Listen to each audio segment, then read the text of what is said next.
5:1 রুলসের কথা জানেন?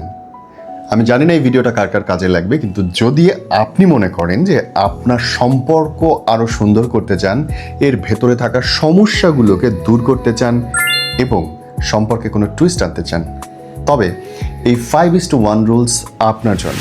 গোটম্যান রেশিও একটা বৈজ্ঞানিক পরীক্ষা, আর এটি করা হয়েছে সম্পর্কটাকে সুন্দর করবার জন্য। আমরা সারাদিন ক্যালেশের মধ্যে থাকি, দেখা হইলেই মনে হয় মারদাঙ্গা অবস্থায়। মাঝে মধ্যে তো ইচ্ছে করে তাকে গুড মর্নিং করে দেই, বাট উপায় নেই। এনিওয়ে, যখন আপনি তাকে গুড মর্নিংও করতে পারছেন না, আবার তার সাথেও থাকতে হচ্ছে, তখন খারাপ করার চাইতে ভালো করাই ভালো। আর ভালো করার জন্যে গোটম্যান রেশিও বলছে, আপনি যদি একটা গালি দেন তাহলে 5 বার আই লাভ ইউ বলবেন।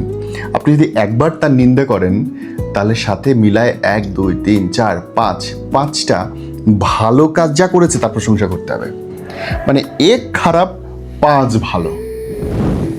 আমি জানি আপনার মনে চাইবে না কাজটা করতে, কিন্তু কি করবেন বলেন? তাকে তো ছাড়াও আপনার পক্ষে সম্ভব না। বিয়া তো হয়ে গেছে, তাই না? মাইনা লন। টিপসটা ওয়ালে শেয়ার করে রাখেন আর ওনার ইনবক্সে পাঠায় বলবেন, শোনো, সারাদিনে কম করে 50 বার আমার প্রশংসা করবা, কারণ 10 বার তুমি নিন্দে করোই করো।